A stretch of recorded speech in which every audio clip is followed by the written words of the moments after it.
जय श्री राधे कृष्णा। आप सभी का अमृत निष्ठा चैनल पर स्वागत है। भाद्रपद माह के कृष्ण पक्ष की षष्ठी तिथि को हर वर्ष बलराम जयंती मनाई जाती है। हर वर्ष भाद्रपद माह में बलराम जयंती मनाई जाती है। इस व्रत को श्री कृष्ण जन्माष्टमी से पहले रखा जाता है। भगवान बलराम श्री कृष्ण के बड़े भाई और ब्रज के राजा के रूप में पूजनीय हैं। द्वापर युग में अवतरित भगवान बलराम को स्नेह पूर्वक दाऊ भैया भी कहा जाता है। उनकी पूजा से अपूर्व शक्ति और पद प्रतिष्ठा की प्राप्ति होती है। इस दिन संतान की प्राप्ति और कल्याण के लिए माताएं व्रत रखती हैं। इस व्रत और पूजा से महिलाओं को मनचाही संतान की प्राप्ति होती है। महिलाओं को प्रातःकाल स्नान करके व्रत का संकल्प लेना चाहिए। इसके बाद मिट्टी का एक छोटा सा तालाब बनाएं। इस तालाब में बीच में एक लगा हर छठ लगा दे। हर छठ को कुछ घास, महुआ और पलास वृक्ष की एक एक शाखा बांधकर बनाया जाता है। इसकी विधि पूर्वक पूजा करें। पूजा के बाद संतान के लिए प्रार्थना करें। पूजा के बाद चावल और साग सब्जी खाकर व्रत का पारायण करें। व्रत में गाय का दूध, दही और हल से जुते हुए खेत का अन्न ग्रहण ना करें। आज के दिन हल षष्ठी की कथाएं भी सुनी जाती हैं। ऐसा करने से पुण्य फल की प्राप्ति होती है। प्रेम से बोलिए श्री कृष्ण भगवान की जय। सर्व देवी देवताओं की जय। मथुरा के राजा कंस अपनी बहन देवकी का विवाह उपरांत विदा करने जा रहे थे तो आकाशवाणी के वचन सुन कि देवकी का 8वां गर्भ तेरी मृत्यु का कारण बनेगा जानकर बहन बहनोई को कारागार में डाल दिया और वसुदेव देवकी के 6 पुत्रों को एक एक कर कंस ने मार डाला। जब 7वें बच्चे के जन्म का समय नजदीक आया तो देवर्षि नारद जी वसुदेव देवकी से मिलने पहुंचे और उनके दुख का कारण जानकर देवकी को हल षष्ठी देवी के व्रत रखने की सलाह दी। देवकी ने नारद जी से हल षष्ठी व्रत की महिमा व कथा पूछी तो नारद ने पुरातन कथा कहना प्रारंभ किया कि चंद्रव्रत नाम का एक राजा हुआ जिनको एक ही पुत्र था। राजा ने राहगीरों के लिए एक तालाब खुदवाया किंतु उसमें जल ना रहा, सूख गया। राहगीर उस रास्ते से गुजरते और सूखे तालाब को देखकर राजा को गाली देते थे। इस खबर को सुनकर राजा दुखित हुआ कि मैंने तालाब खुदवाया, मेरा धन व धर्म दोनों ही व्यर्थ गया। उसी रोज राजा रात को स्वप्न में वरुण देव ने उसे दर्शन दिए और कहा कि यदि तुम अपने पुत्र की बलि तालाब में दोगे तो जल भर जाएगा। सुबह राजा ने स्वप्न में कही बात दरबार में सुनाई और कहा कि मेरा धन व धर्म भले ही व्यर्थ हो जाए पर मैं अपने पुत्र की बलि नहीं दूंगा। यह बात लोगों से होती हुई राजकुमार तक जा पहुंची तो वह सोचने लगा कि यदि मेरी बलि से तालाब में पानी आ जाए तो लोगों का भला होगा। यह सोचकर राजकुमार अपनी बलि देने तालाब में बैठ गया। अब वह तालाब पानी से लबालब भर गया। जल के जीव जंतुओं से तालाब परिपूर्ण हो गया। इकलौते पुत्र के बलि हो जाने से राजा दुखी होकर वन को चला गया। वहां 5 स्त्रियां व्रत कर रही थी जिसे देखकर राजा ने पूछा कि ये कौन सा व्रत है और क्यों कर रही हो। पूछने पर स्त्रियों ने हल षष्ठी व्रत की संपूर्ण विधि विधान बतलाई। उसे सुनकर राजा वापस नगर को गया और अपनी रानी के साथ उस व्रत को किया। व्रत के प्रभाव से राजपुत्र तालाब से जीवित बाहर निकल आया। राजा परिवार सहित हल षष्ठी माता के जयकारे लगाकर सुख पूर्वक राज्य में निवास करने लगा। प्रेम से बोलिए हल षष्ठी माता की जय। अब नारद जी ने देवकी से व्रत की अन्य कथा कहना शुरू किया कि उज्जैन नगरी में 2 सौतन रहती थी। एक का नाम रेवती तथा दूसरी का नाम मानवती था। रेवती के कोई संतान न थी, जबकि मानवती के 2 पुत्र थे। रेवती अपने सोत के पुत्रों को देखकर हमेशा सोतिया डहा से जलती रहती और उनके पुत्रों को मारने का जतन ढूंढती रहती थी। एक दिन उन्होंने मानवती को बुलाकर कहा कि बहन, आज तुम्हारे मायके से कुछ राहगीर मुझसे मिले थे। उन्होंने बताया कि तुम्हारे पिताजी बहुत बीमार हैं और वह तुम्हें देखना चाहते हैं। पिता की बीमारी को सुनकर मानवती दुखी हुई। रेवती कहने लगी कि बहन, तुम शीघ्र अपने पिताजी से मिलने चली जा। तुम्हारे आने तक मैं बच्चों का ध्यान रखूंगी। सोत की बात को सच मान अपने पुत्रों को रेवती के हाथों सुरक्षित देकर मानवती पिता से मिलने मायके चली गई।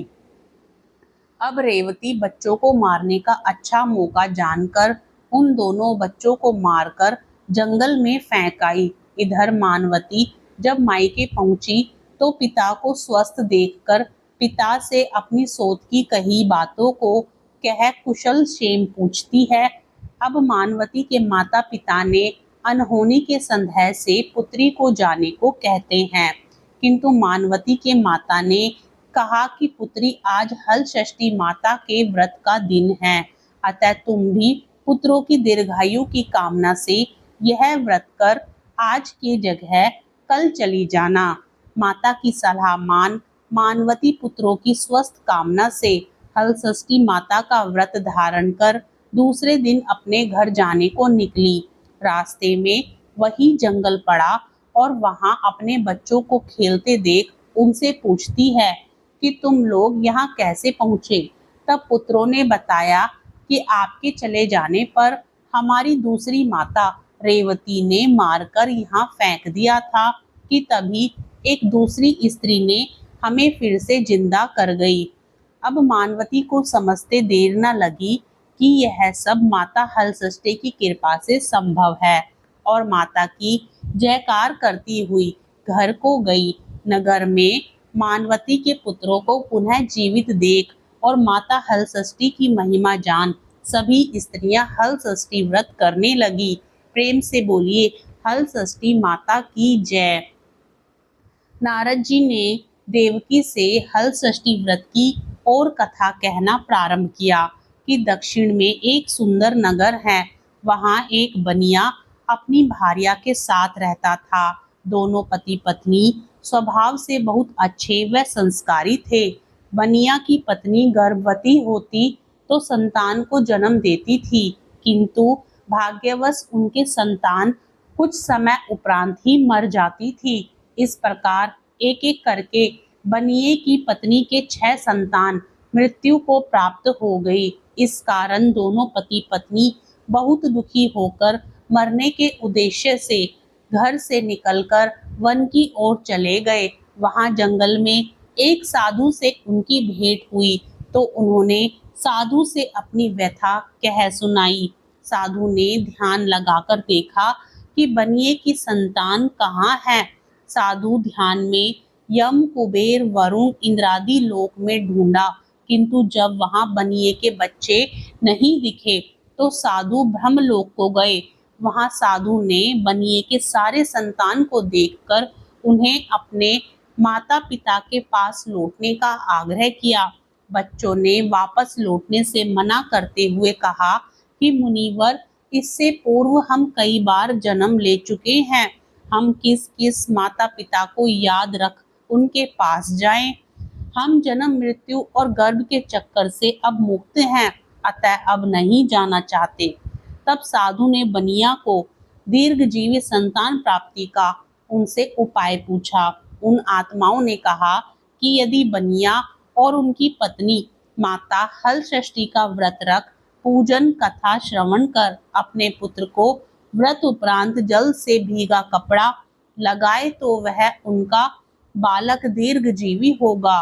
उन आत्माओं से इस प्रकार सुन साधु ध्यान से वापस आकर बनिया से हलषष्ठी व्रत कथा नियम आदि को बताया। साधु से इस विधि विधान को सुन दोनों पति पत्नी घर को गए। समय उपरांत जब हलषष्ठी व्रत का दिन आया तो उन्होंने व्रत रखा व संतान प्राप्ति का वर मांगा। माता हलषष्ठी की कृपा से अब बनिए की पत्नी गर्भवती हुई और एक सुंदर संतान को जन्म देती है। माता की कृपा से अब उनके संतान दीर्घायु को प्राप्त किया। बनिए का परिवार प्रसन्नतापूर्वक जीवन यापन करने लगा।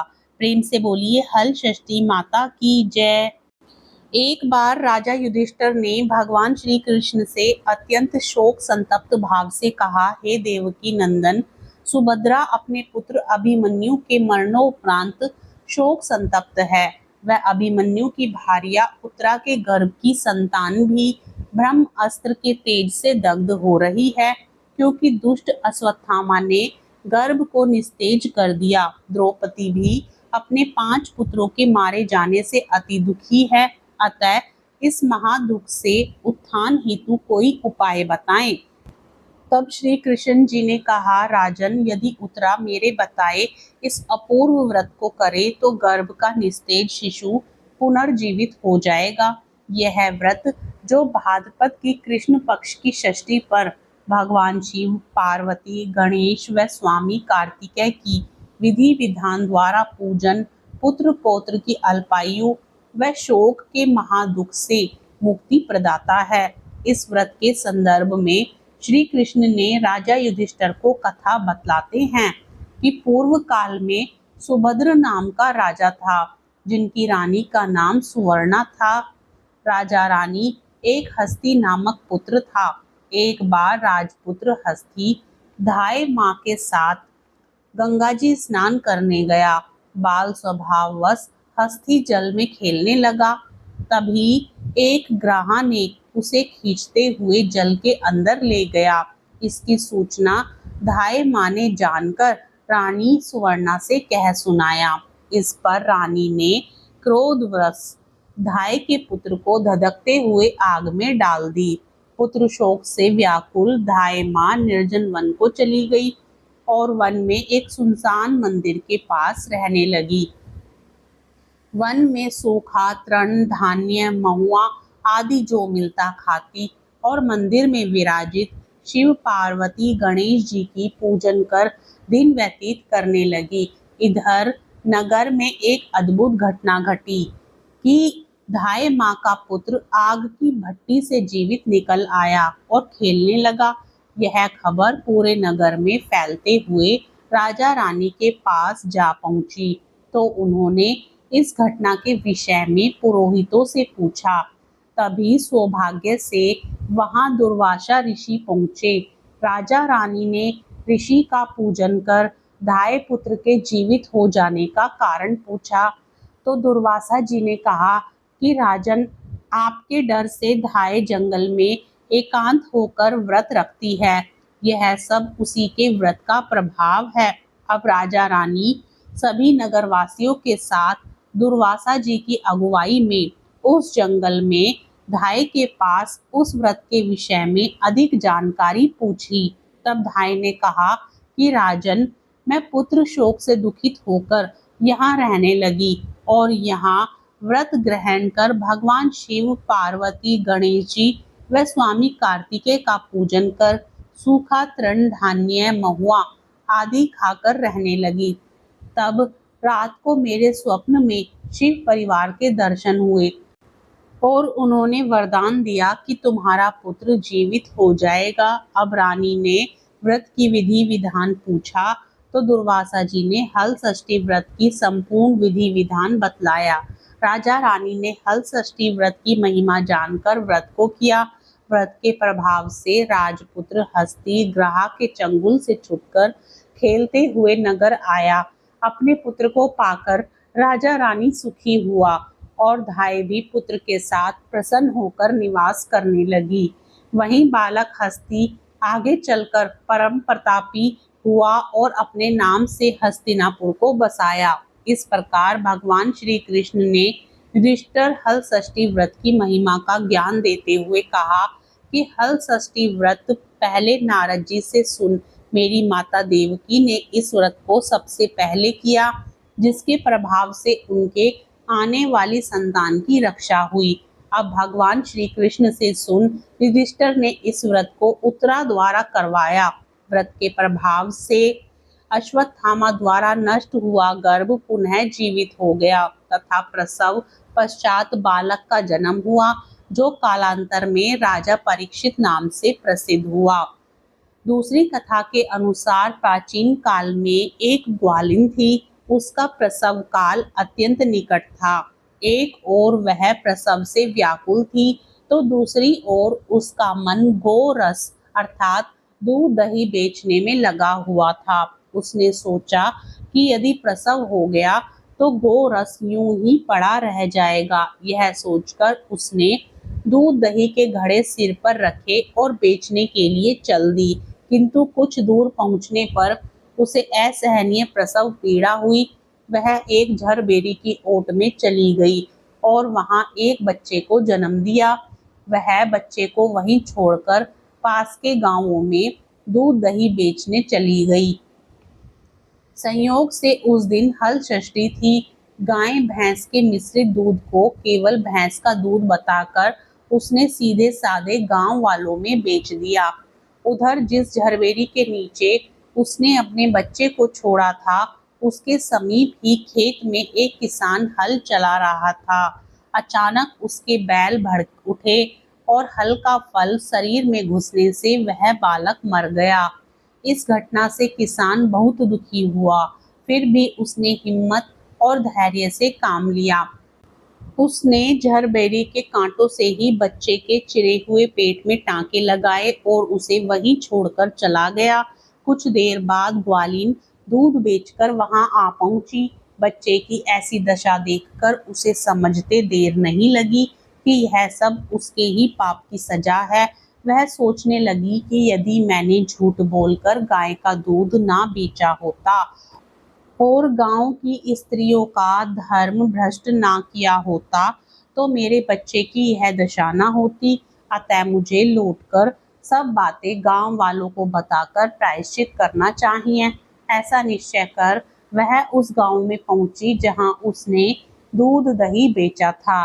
वह गली गली घूमकर अपनी करतूत और उसके फलस्वरूप मिले दंड का बखान करने लगी। तब स्त्रियों ने स्वधर्म रक्षार्थ और उस पर रहम खाकर उसे क्षमा कर दिया और आशीर्वाद दिया। बहुत सी स्त्रियों द्वारा आशीर्वाद लेकर जब वह पुनः झरबेरी के नीचे पहुंची तो यह देखकर आश्चर्यचकित रह गई कि वहां उसका पुत्र जीवित अवस्था में पड़ा है। तभी उसने स्वार्थ के लिए झूठ बोलने को ब्रह्म हत्या के समान समझा और कभी झूठ ना बोलने का प्रण कर लिया। प्रेम से बोलिए श्री कृष्ण भगवान की जय। हल षष्ठी व्रत की एक अन्य कथा के अनुसार एक बार काशीपुरी में देवरानी व जेठानी रहती थी। देवरानी का नाम तारा व जेठानी विद्यावती थी। दोनों ही नाम अनुरूप। तारा उग्र स्वभाव तथा विद्यावती अति दयालु थी। एक दिन दोनों ने मिलकर खीर बनाई और खीर को ठंडा करने के लिए आंगन में रख दी और बातें करने के लिए अंदर बैठ गई। तभी दो कुत्ते खीर देखकर खाने लगे। अब आवाज सुन दोनों देवरानी व जेठानी बाहर आई तो अपनी खीर को खुद कुत्तों को खाते देखा। विद्यावती अपनी खीर को जूठन जान बचा शेष को भी कुत्ते के सामने पुनः डाल आई और तारा ने दूसरे कुत्ते को एक कमरे में बंद कर खूब मारने लगी। जैसे तैसे वह कुत्ता अपनी जान बचाकर बाहर भागता है।